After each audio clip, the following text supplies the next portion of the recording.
آج 26 جنوری 1989 ہے اور ہم اس وقت لوک ورثہ اسٹوڈیوز میں استاد نصرت فتح علی خان صاحب سے کچھ بات چیت کر رہے ہیں۔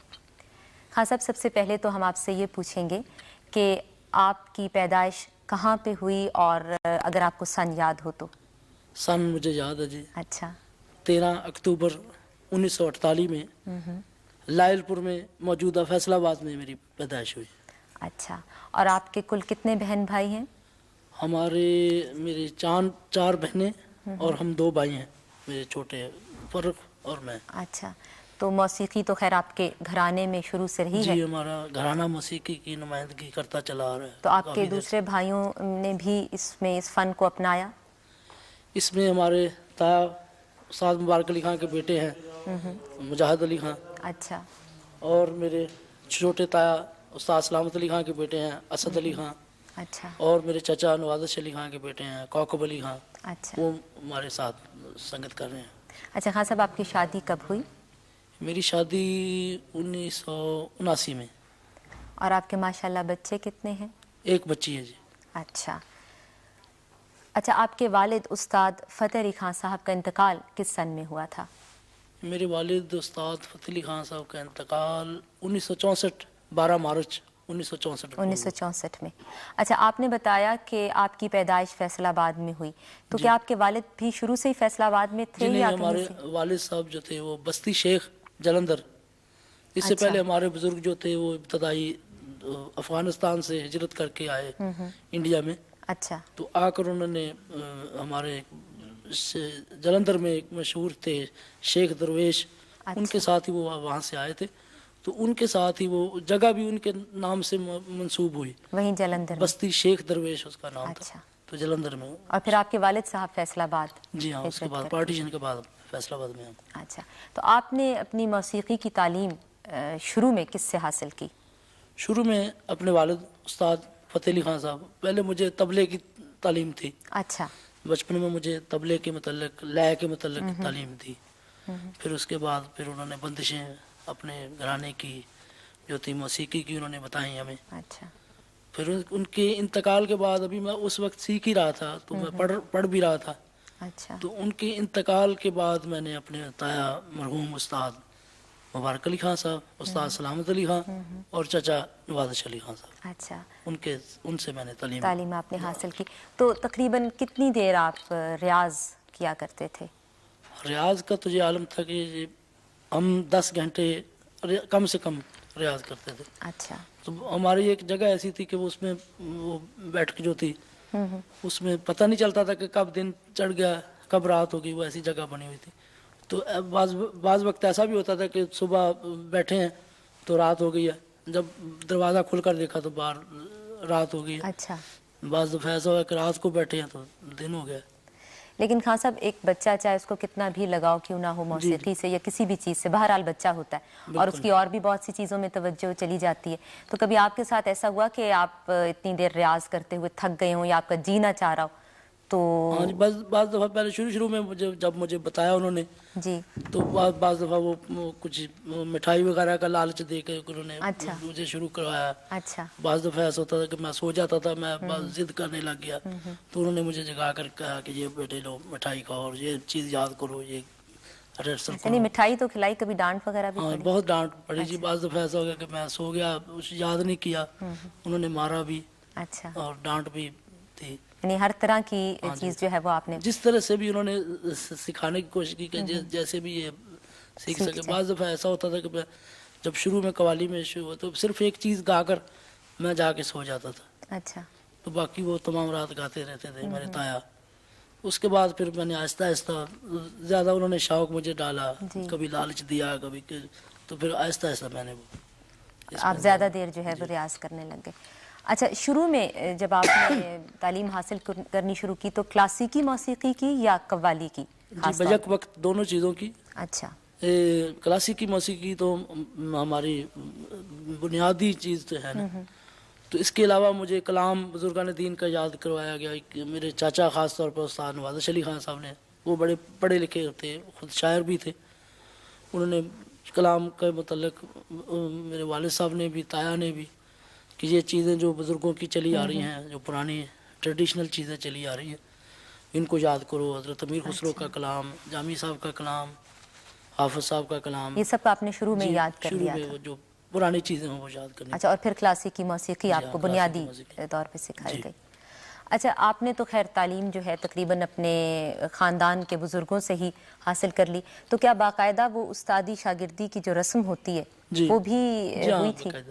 اچھا، تو اس کی کچھ تفصیل بتائیں گے کیسے ہوتی ہے وہ؟ وہ ترتیب ایسے ہوتی ہے کہ میں نے وہ اس میں باقاعدہ گنڈا باندھا جاتا ہے، تو اور استاد خانے کے جتنے بھی رشتہ دار عزیز ہوتے ہیں ان کو مانا جاتا ہے، ان کو نذرانہ پیش کیا جاتا ہے، اور اچھا۔ استاد خانے کی جو بچیاں ہوتی ہیں ان کو بھی نذرانہ پیش کیا جاتا ہے، اور استاد کو بھی جو اپنے حسب توفیق جو جتنی بھی وہ اس کو پیش کیا جاتا ہے، خواہ کپڑا پیش کیا جائے، خواہ کچھ بھی پیش کیا جائے۔ اچھا، اور اس کے بعد جو سینئر استاد بھائی ہوتے ہیں جنہوں نے پہلے استاد سے تعلیم حاصل کی ہوتی ہے ان کو بھی مانا جاتا ہے، اچھا، تو یہ رسم ہے، باقاعدہ ایک رسم جی جو ہے وہ ادا باقاعدہ ہوتی ہے۔ اچھا، موسیقی کی تعلیم تو آپ نے حاصل کی، اس کے علاوہ آپ مدرسے یا اسکول بھی گئے؟ جی ہاں، میں نے میٹرک کی تعلیم حاصل کی، تو میرے والد صاحب تو مجھے بہت پڑھوانا چاہتے تھے، اچھا وہ کہہ رہے تھے، ان کی خواہش تھی کہ میں ڈاکٹر بنوں، اچھا اس کام کو میں شوقیہ طور پر کروں۔ اچھا تعلیم ان کا مقصد یہ تھا کلاسیکل موسیقی کی تعلیم دینے کا کہ میں اس کو شوقیہ طور پر سیکھوں، تو وہ چاہتے تھے کہ میں ڈاکٹر بنوں، اچھا مگر ان کے انتقال کے بعد مجھے فوراً اس کام میں حصہ لینا پڑ گیا۔ میرے تایا نے مجھے مجبور کر کے، میری بہنیں، میری ماں والدہ نہیں چاہتی تھی کہ میں یہ کام کروں، اچھا، لیکن آپ کی اپنی کیا خواہش تھی؟ آپ خود مگر مجھے تو شوق بچپن سے یہی تھا۔ آپ کو تھا؟ میں بعض دفعہ ایسا بھی ہوتا تھا کہ میرے والد صاحب شاگردوں کو بتا رہے ہوتے تھے کہ میں چوری دروازے سے یاد کر لیتا تھا چیزیں، بعض چیزیں ایسی۔ تو شوق کا تو یہ عالم تھا، تو پھر میں نے 1964 میں باقاعدہ اس فن میں باقاعدہ آپ نے 1964 میں پہلی بار کہاں گایا آپ نے پہلی بار؟ سب سے پہلے تو میں نے اپنے گھر میں تو اپنے والد صاحب کی برسی پر گایا تھا، اچھا اس کے بعد جو باقاعدہ جو میں نے حصہ لیا جی، وہ 1964 میں جشن بہاراں ریڈیو پاکستان لاہور میں، اچھا اور اس میں وہ مجھے کلام بھی آج تک یاد ہے، وہ فارسی کا کلام تھا حضرت امیر خسرو کا، اس کے کچھ بول؟ من بندہ یا روئے کی دیدن نہ گزارن۔ اچھا، آپ کی عمر اس وقت کیا تھی؟ میری عمر اس وقت تقریباً 15 سال۔ اچھا، تو کافی کم عمر ہی تھے آپ، تو جی ہاں، کیسا آپ کو محسوس ہوا ایک بڑی اور محفل میں مجھے گا بڑی کے؟ خوشی محسوس ہوئی کیونکہ اس میں اس وقت کے بہت بڑے گائک، اس زمانے کے استادان فن اس محفل میں حصہ لے رہے تھے، ملکہ موسیقی روشنارہ بیگم، استاد چھوٹے غلام علی خان، استاد امید علی خان صاحب، اچھا استاد سلامت علی خان صاحب، نزاکت علی خان صاحب، استاد فتح علی خان، امانت علی خان، غلام حسن شگن، استاد غلام حسن شگن، اور اس کے بعد فریدہ خانم، مہدی حسن، اس جو مجھ سے بڑے سینئر لوگ تھے، اس پروگرام میں حصہ لیا۔ تو مجھے پہلی دفعہ اس پروگرام میں پرفارمنس میں نے کی، تو سب نے، کیونکہ اس وقت نیا نیا میرے والد صاحب کا انتقال ہوا تھا، تو وہ لوگوں کو بڑے وہ دیکھتے تھے کہ یہ اب پارٹی کا جو کیا وہ معیار وہ نہیں رہا۔ تو جب میری پرفارمنس انہوں نے دیکھی تو میرے تایا کو انہوں نے مبارکباد دی کہ اللہ تعالیٰ اس بچے کو بہت، یہ اس میں خوبی موجود ہے، تو یہ اللہ کی مہربانی سے اس میں وہ بات نظر آ رہی ہے، یہ آگے نکلے گا، مبارکباد دی انہوں نے۔ اچھا، آپ ویسے کون کون سی زبانوں میں کلام گا لیتے ہیں؟ ہم اردو، پنجابی، فارسی، سرائکی اور عربی، ہندی پوربی۔ اچھا اچھا، خان صاحب اب اپنے گھرانے کے بارے میں، موسیقی کا گھرانہ جس سے آپ کا تعلق ہے اس کے بارے میں کچھ فرمائیے کہ کس گھرانے سے خاص طور پہ آپ کا تعلق ہے؟ ہمارا گھرانہ دھربت کا چلا آ رہا ہے جی، تقریباً 500 سال سے۔ ہمارے بزرگ استاد صاحب داد خالق داد خان، انہوں نے باقاعدہ دھربت کا گانا اختیار کیا۔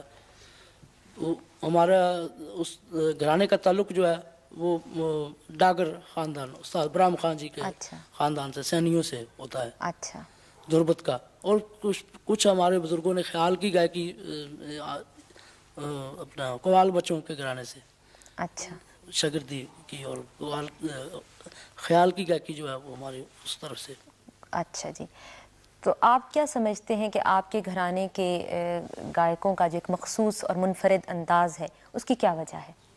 ہمارے خاص جو آپ قوالی میں تو ہمارے جو ہے نا وہ اس تلفظ، گرا، تضمین، بول بانٹ، لے کاری، ان چیزوں کا خیال رکھا جاتا ہے. راگ کی صحیح خوانی کا خیال رکھا جاتا ہے. اگر کوئی دھن کسی راگ میں شروع ہوئی ہے تو اس راگ کی صحیح خوانی کا، آروہی امروہی کا خیال رکھا جاتا ہے. اگر کسی مشر میل ٹھاٹ میں چیز دھن شروع ہوئی ہے تو اس ٹھاٹ میں جتنے بھی راگ، جتنے اس کے نزدیک کے راگ ہیں ان کو ہم اس میں شامل کر کے تو گایا جاتا ہے.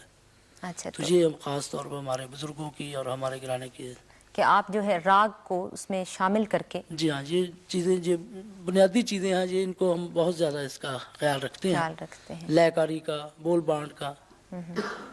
تو آج کل آپ ذاتی طور پہ راگ اور قوالی میں سے کس کو زیادہ ترجیح دیتے ہیں؟ بنیادی طور پر تو مجھے کلاسیکل راگ مجھے پسند ہے، مگر میں کیونکہ میری جو ہے مجھے فخر ہے کہ میں قوال کی حیثیت سے میرا نام جو ہے، کیونکہ ہمارا گھرانہ بھی قوالی کا اور کلاسیکل کا چلا آ رہا ہے اور مجھے یہ فخر ہے کہ میں اپنے بزرگوں کے نقش قدم پر چل رہا ہوں. لیکن ویسے اگر آپ کو یہ ایک دیا جائے کہ جی آپ یا تو راگ گائیے اور یا قوالی گائیے تو آپ کسے چننا پسند کریں گے دونوں میں سے؟ وہ تو میں نے چنا ہوا ہے کہ میں نے قوالی کو زیادہ ترجیح اچھا، چنا ہوا ہے. مگر وہ اس کے بغیر ہماری قوالی میں بھی وہی نظر آئے گا آپ کو. یعنی یہی تو آپ کی انفرادیت ہے یہ کہ آپ ہماری انفرادیت یہی ہے کہ ہم راگ کو ہم نہیں چھوڑتے، کلاسیکل کو ہم کبھی نہیں چھوڑتے. اچھا خان صاحب، ایک ہماری معلومات کے لیے آپ یہ بتائیے کہ قول اور ترانہ کیا ہے؟ قول حضرت امیر خسرو کی ایجاد ہے، ترانہ بھی ان کی ایجاد ہے. قول کے جو بول ہوتے ہیں مثلاً بندشیں ہیں، قال رسول مدینہ العلم علی بابھا، یہ ایسے بول جو حدیثوں کو اچھا ان کی بندش راگوں میں اور تالوں میں جو کی ہے اس کو قول کہا جاتا ہے.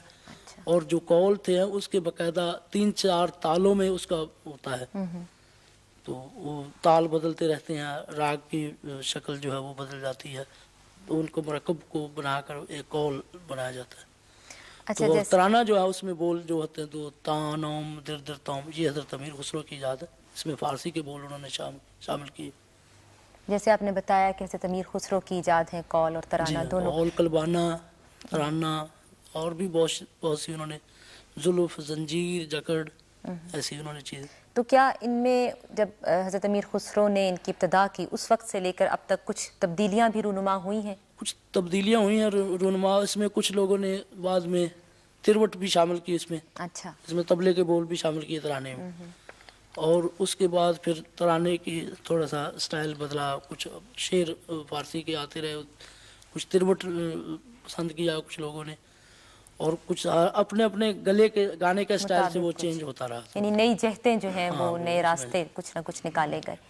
اچھا، ہم نے اردو میں، پنجابی اور فارسی میں تو قوالی سنی، لیکن اس کے علاوہ اور بھی کچھ زبانیں ہوں گی جن میں قوالی؟ جی، قوالی عربی میں بھی گائی جاتی ہے. اچھا. قوالی ہندی پوربی میں بھی گائی جاتی ہے، سرائکی میں بھی گائی جاتی ہے.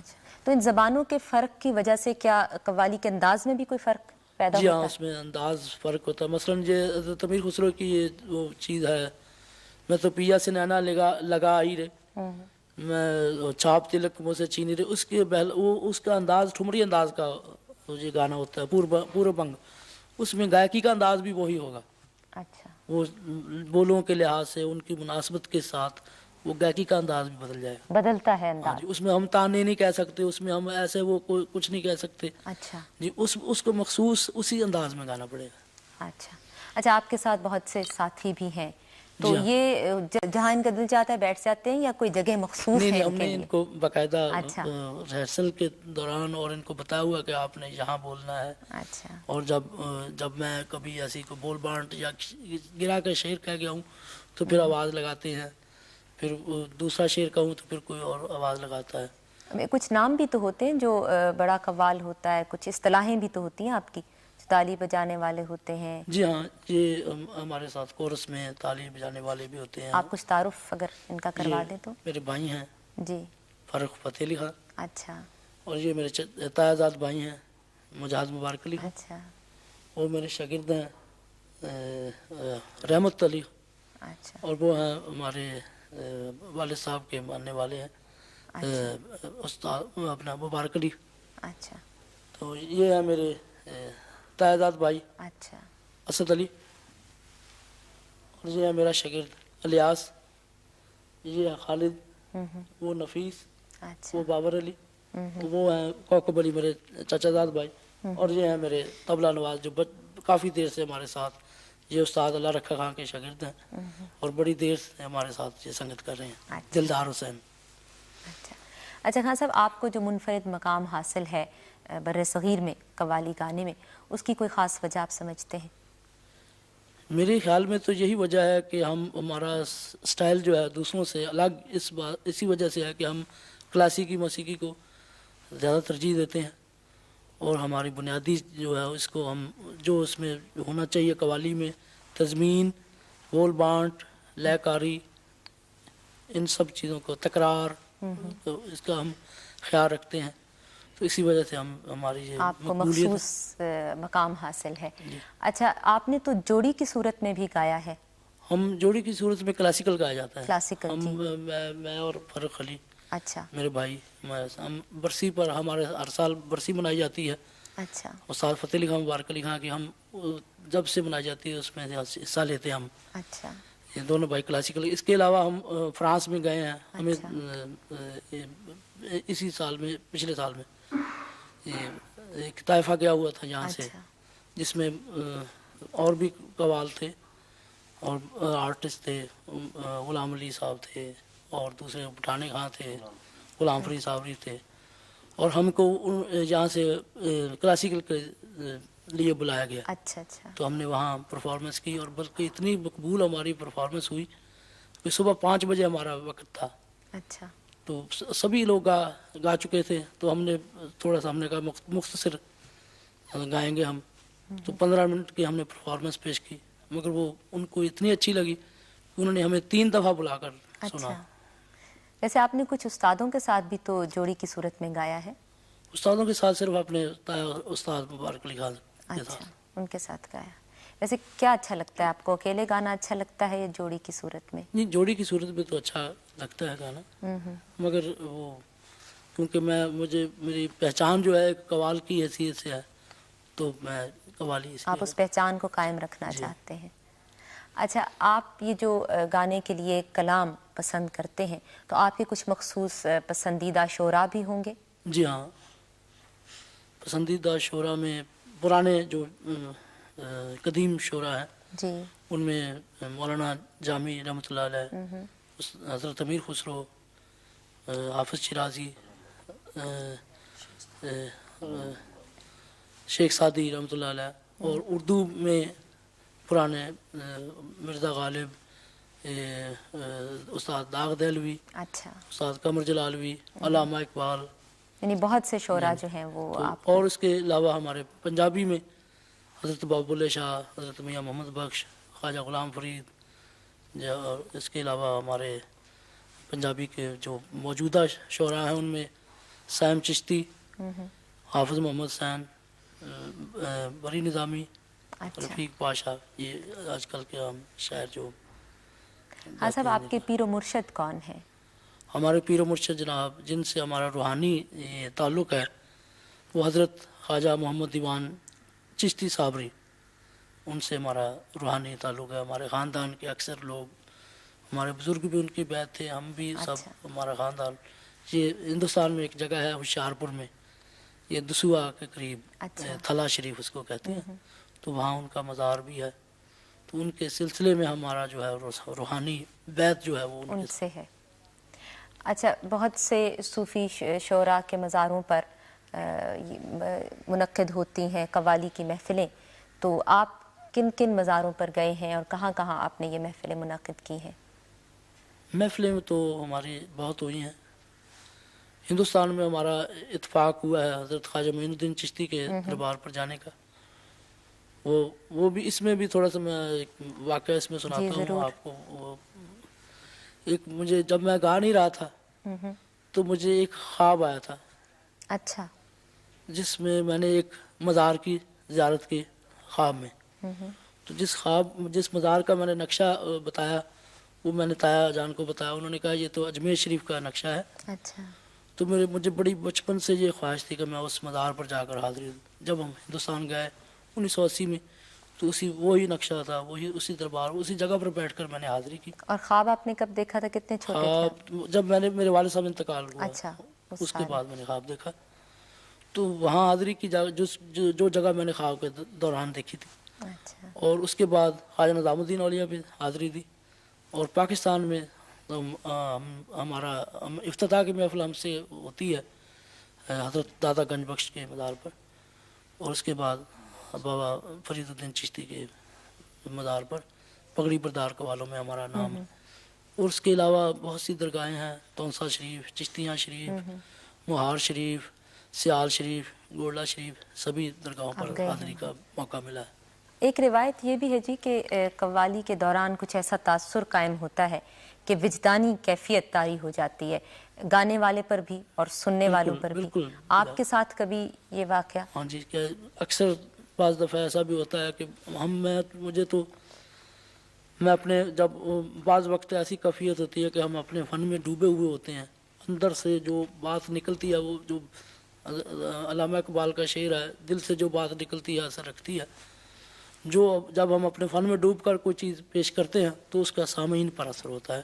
بعض دفعہ ایسا ہے کہ کسی بزرگ کے کلام پر, بڑے بڑے بزرگوں کو دیکھا ہے, کیف ہو گیا, وجد ہو گیا, ساری محفل رو رہی ہے, اور اس وقت ہمیں بھی ہماری بھی وجدانی کیفیت. کوئی واقعہ آپ کو یاد ہے ایسا کہ سننے والوں پر کوئی خاص طور پر ایسی کیفیت طاری ہوئی ہو کہیں پر؟ یہ پچھلے سال کا واقعہ ہے کہ ہم نے وہ ایک شعر پڑھ رہے تھے, وہ داتا صاحب کو پنجابی کا شعر تھا, دکھ رج رج داتا نو سنائیے میلے نے بچھڑ جانا.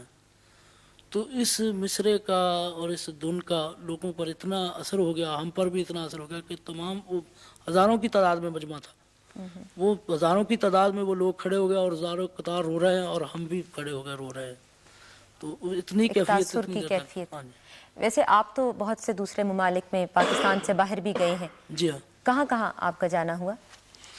ہم سب سے پہلے انڈیا میں گئے. اچھا. 1980 میں راج کپور کے بیٹے کی شادی پر گئے تھے.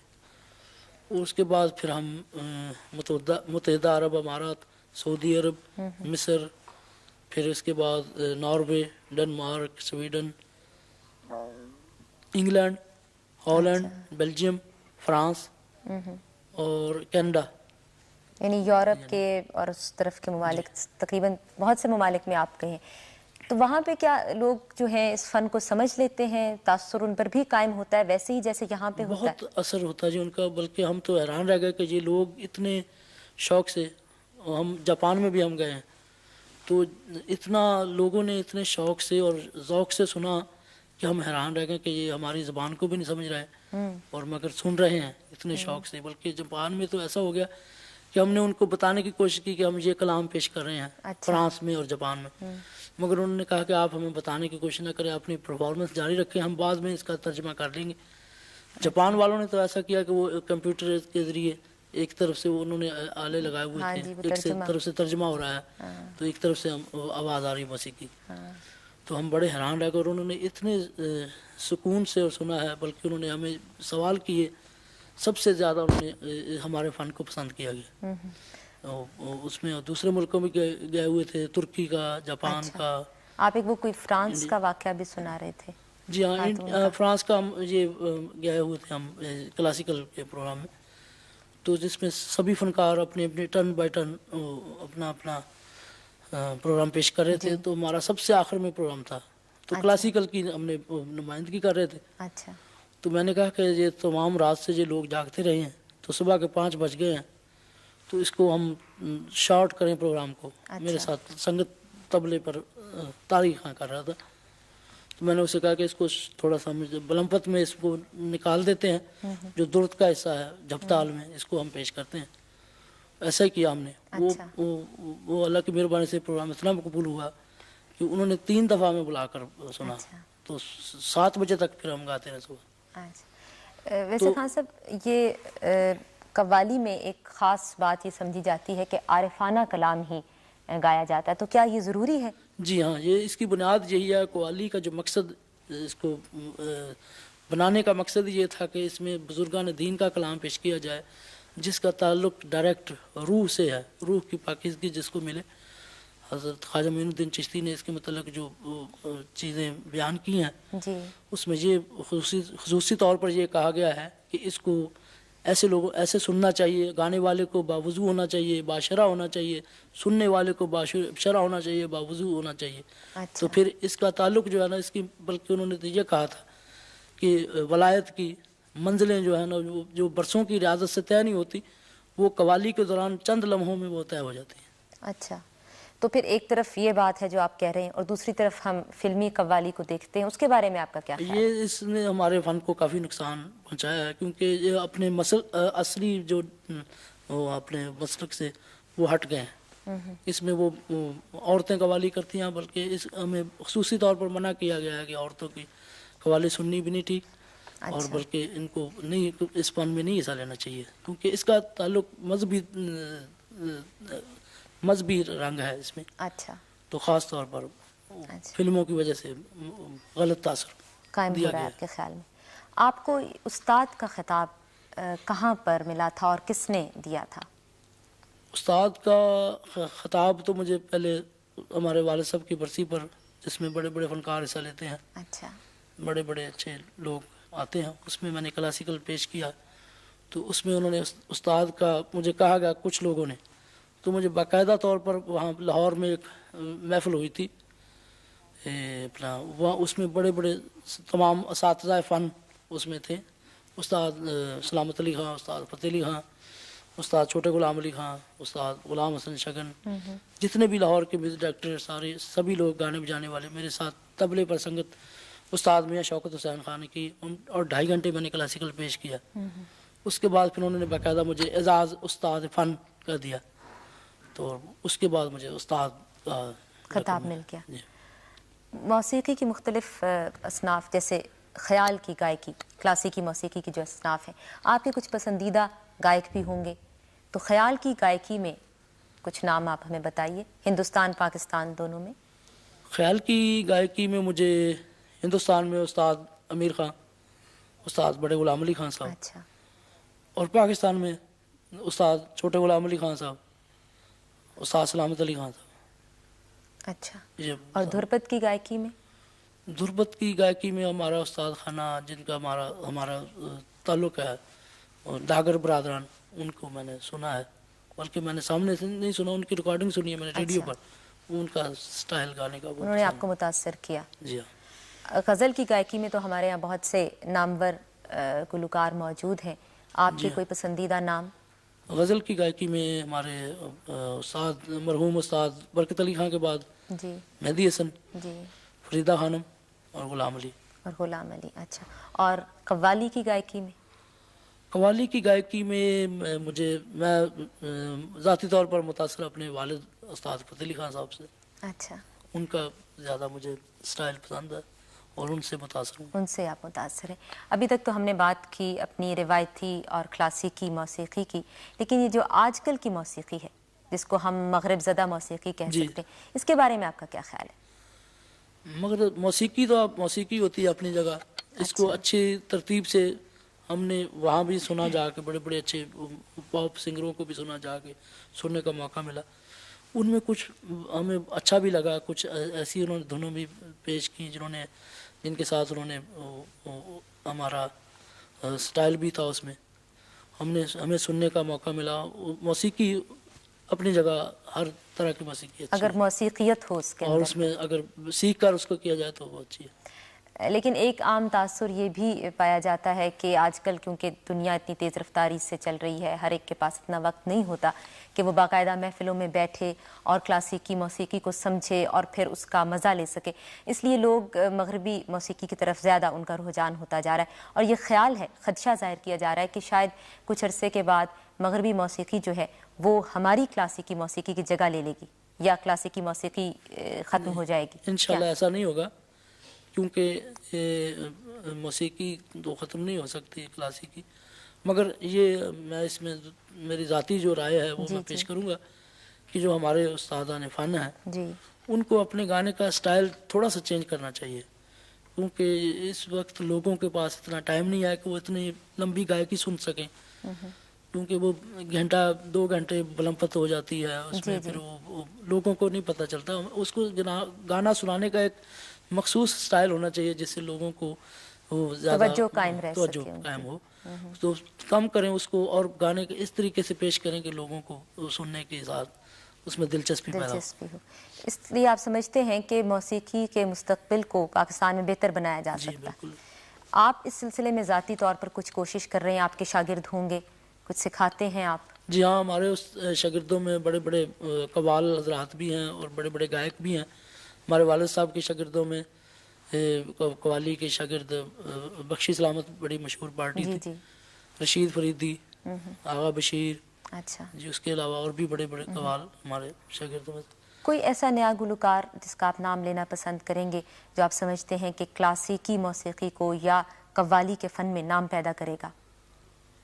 میں آپ کو بتا رہا ہوں کہ ہمارے بزرگوں نے کئی ایسے لوگوں کو بتایا جو بڑے بڑے آگے نکلے ہیں، اچھا. بلکہ میرے بزرگوں سے فن کا استفادہ استاد سلامت علی خان نے بھی حاصل کیا، اور ہمارے گھرانے نے بہت سے کلاسیکل کے نمائندے دیے ہیں.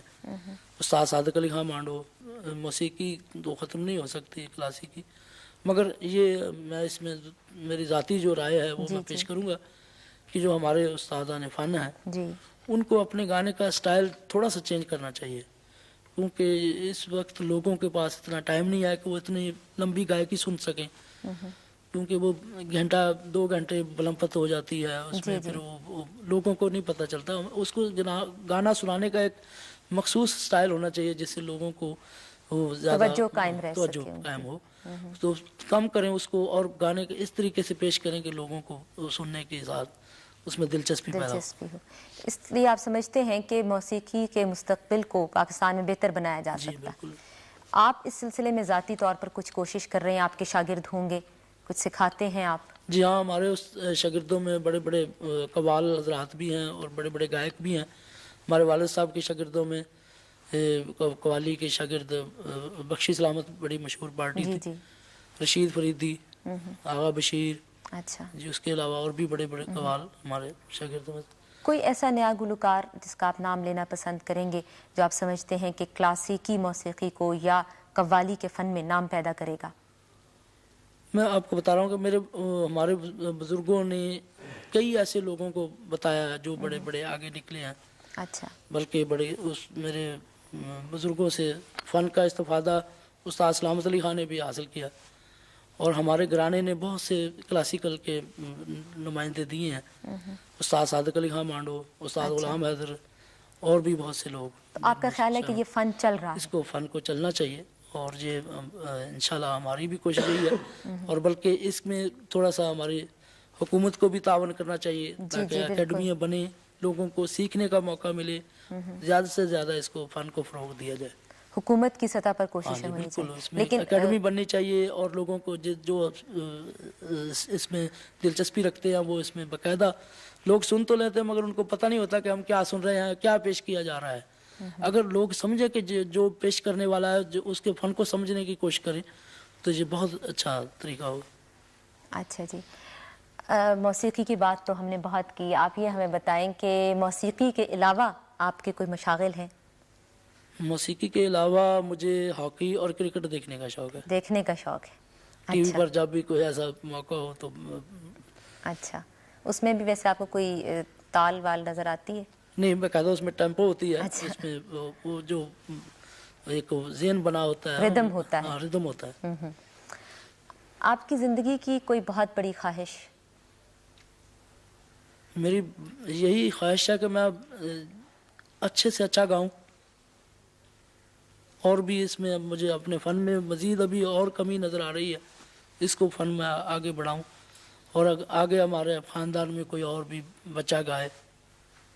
آپ کی یہ خواہش جی ہے؟ ہماری خواہش. خان صاحب، آپ کا یہ جو انٹرویو ہم نے ابھی کیا ہے یہ ہمارے پاس محفوظ رہے گا، اور آئندہ آنے والے لوگ بھی آپ کی ذات کے بارے میں، آپ کے فن کے بارے میں اسی انٹرویو کے حوالے سے بہت کچھ جان سکیں گے. تو آپ کوئی پیغام دینا چاہیں گے آنے والے وقت کے لوگوں کے لیے؟ آنے والے لوگوں کے لیے یہی میرا پیغام ہے کہ اس کو اچھا گانا سنیں، اس کو صحیح طریقے سے صحیح کہانی پر جو ہے وہ سننے کی کوشش کریں. یہی میرا پیغام ہے. اس کو موسیقی کو سمجھنے کی کوشش کریں، سننے کی کوشش کریں. ہاں صاحب، یہ جو آپ کے ساتھی بیٹھے ہیں ان کی یہ مخصوص کچھ جگہیں ہیں، تو آپ ان کے بارے میں ہمیں بتائیں گے کہ یہ کہاں اور کیوں بیٹھے ہیں ان پوزیشنز یہ میں؟ میرے ساتھ میرے چھوٹے بھائی اچھا. فرخ فتح علی جی. یہ ہارمونیم پر سنگت کرتے ہیں. اچھا. اس کے علاوہ دھنیں کمپوز کرنے میں بھی میری مدد کرتے ہیں، اور اکثر ہماری قوالی کی جو دھنیں ہیں جو یہی کمپوز کرتے ہیں. اور اس کے بعد مجاہد مبارک علی خان یہ الاپ کرتے ہیں. الاپ کرتے ہیں. قوالی کے دوران جو ہم راگ میں اس میں الاپ کرتے ہیں. وہ رحمت علی ہیں. اچھا. وہ بھی جب میں وہ گرا کے شعر کہہ کے ہٹتا ہوں اس میں تھوڑا سا اس کو دہراتے ہیں. اچھا. یا اس میں وہ آواز لگاتے ہیں. آواز کے ذریعے مجھے تھوڑا سا آمد سوچنے کا موقع ملتا ہے. اور مبارک علی خان ان کا بھی یہی کام ہے. اچھا. تو اس کے بعد میرے پیچھے ہیں اسد علی خان. جی. یہ میرے تاہزاد بھائی بھی ہیں. جی جی. اور یہ کورس سنگروں میں ہمارے نمایاں حیثیت رکھتے ہیں. اور اس کے ساتھ الیاس حسین ہے، یہ پروموٹ کرتے ہیں. کوئی شعر کوئی ذہن میں نہ ہو تو اس کو وہ دہراتے ہیں تاکہ. اچھا، پرومپٹر ہیں. جی. وہ خالد ہیں، یہ کورس سنگر ہیں. وہ نفیس احمد ہیں، وہ بھی کورس سنگر ہیں. وہ بابر علی ہیں، کورس سنگر ہیں. اور وہ ہمارے چچا زاد بھائی ہیں کوکب علی، وہ بھی کورس سنگر ہیں. اور یہ ہمارے ملک کے مشہور طبلہ نواز ہیں دلدار حسین. اچھا. تو یہ ہمارے ساتھ بچپن سے سنگت کر رہے ہیں اور بہت بڑے استاد اللہ رکھا خان کے شاگرد ہیں. اچھا، یہ بھی بتائیں ہمیں آپ یہ ہمارے محفل میں بیٹھے ہیں. جی جی. مینیجر صاحب ہیں محمد اقبال صاحب. اچھا. اب ہمیں یہ بھی بتائیے جی کہ آپ کے جو کچھ بڑے مشہور آئٹمز ہیں جن کی وجہ سے لوگوں نے آپ کو بہت زیادہ پسند کیا. کچھ آئٹم ہمارے جو ہیں وہ ای ایم آئی میں ریکارڈنگ ہم نے کی. اچھا. سب سے پہلے وہ ہمارا چھوٹا سا وہ ای پی جس کو کہتے ہیں اس میں ہم نے وہ ریکارڈ کیا تھا نی میں جانا جوگی دا نال بلے شاہ کی کافی. اچھا. اور دوسری تھی تیرے بچوں رب دسدا، یہ مقبول آئٹم ہوئے. اس کے بعد پھر ہم نے حق علی علی یہ اور میرا یہ چرخان اور لکھا کھڑے یہ ای ایم آئی میں ریکارڈنگ. اس کے بعد پھر ہماری اکثر قوالیاں رحمت گراموفون میں ہوئی ہیں اور اس میں بہت ہی مقبول ہوئی ہیں. وہ یاداں بچھڑے سجن دیاں آئی ہیں. اچھا. ہاں جی. علی دم دم میں کھیڑیاں دے نہیں وسنا. ہاں جی.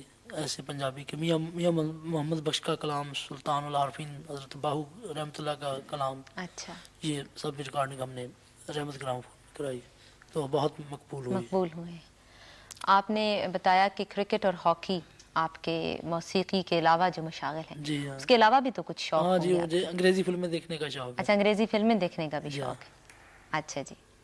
اچھا، انگریزی فلمیں کون کون سی کس قسم کی انگریزی فلمیں پسند ہیں؟ انگریزی فلم مجھے ایڈونچر فلمیں زیادہ پسند اچھا، ہیں. ایڈونچر. اور بلکہ ہم نے ایک فلم میں ہالی ووڈ کی فلم ہے وہ اس میں گایا بھی ہم نے انگریزی میں. جی ہاں. اچھا. وہ اس میں ایک فلم بن رہی تھی ان کی مذہبی فلم ہالی اچھا ووڈ سے، اچھا. The last temptation of Christ. اچھا اچھا. اس میں میں نے باقاعدہ اس میں بیک گراؤنڈ پر آوازیں لگائی ہوئی ہیں. 3 فنکار ہیں. وہ ایک پیٹر جان انگلینڈ کے بڑے مشہور فنکار ہیں. ایک یوسف ہیں وہ ایسٹ افریقہ کے ہیں. انہوں نے اور میں نے تینوں نے مل کر وہ گایا ہوا. جب حضرت عیسیٰ کو سولی پر لٹکایا جاتا ہے تو بیک میں جو آواز ہے وہ میری ہے. اچھا اچھا اچھا. یہ تو پھر بڑا دلچسپ تجربہ ہوگا آپ کے لیے. اچھا، مجھے ابھی تھوڑی دیر پہلے پتہ چلا ہے کہ آپ کی کوئی غزلوں کی کیسٹ بھی. جی ہاں، غزلوں کی ہماری 2 میں نے سولو گایا. جب ہم باہر گئے ہیں انگلینڈ میں کچھ لوگوں نے کہا کہ یہاں آرٹسٹ انڈیا سے آتے ہیں وہ بھی سولو گاتے ہیں، آپ سولو گا سکتے ہیں. میں نے کہا ہاں گا سکتے ہیں، ایسے کوئی ایسا مسئلہ نہیں ہے. تو میں نے وہ گائے وہاں غزلیں تو بہت مقبول ہوئیں. اس کے بعد میں نے باقاعدہ رحمت گراموفون سے ریکارڈنگ کی غزلوں کی. 2 کیسٹیں تو ہماری مارکیٹ میں آئی ہیں. وہ اس میں بہت مشہور آئٹم ہوئے ہیں. اچھا. سن چرخے دی مٹھی مٹھی کوک، اور ہو جاوے جے پیار تو سونا بھول جاندہ. اچھا ہاں جی. اس کے بعد پھر وہ دوسری ساگر صدیقی کی میں تلخی حجاز سے گھبرا کے پی گیا. پھر دوسری ایک اور کیسٹ آئی, اس میں وہ ہوتا میں خیال ہوں کسی اور کا, مجھے سوچتا کوئی اور. ہے. تو اس میں پنجابی کی دھن تھی ڈھول مائیا اچھا. وہ بڑے مقبول ہوئے. اس کا مطلب ہے اب کہ ایک اور آ رہی ہے, تیسری کیسٹ بھی ہے مارکیٹ میں قریب. اچھا, تو کوئی موسیقی کا کوئی میڈیم, کوئی صنف رہ نہیں گئی ہے شاید جی آپ میں نے نے جو, میں تب نے انگریزی بھی آپ نے گا لی ہے. ہاں جی, انگریزی وہ ایک نئی ایک کیسٹ بن رہی ہے جس میں پوری ورلڈ کو وہ تقسیم کریں گے کیسٹ. اس میں انہوں نے باقاعدہ ایک سوال کیا تھا کہ کیا ہماری مغربی دونوں اپنا مغربی سازوں کے ساتھ گا سکتے ہیں. اچھا میں نے کہا کیوں نہیں گا, میری ایک لیٹسٹ وہ کیسٹ ریلیز ہونے والی ہے, وہ لانگ پلے. اچھا تو باقاعدہ وہ برمنگھم میں ریکارڈنگ ہوئی اس کی, جس میں وہ اللہ ہو, جوگی نال جانا, علی علی, یہ مشہور ایٹم جو تھے, لال میری پت رکھی بلا, یہ ان کے آرکیسٹرا پہ ہے. جی ان کے آرکسٹرے میں اچھا ابھی اچھا ریکارڈنگ کی ہم نے, اور ابھی ریلیز ہونے والی ہے, اپریل میں ریلیز ہوگی. اچھا, بہت شکریہ جی. شکریہ.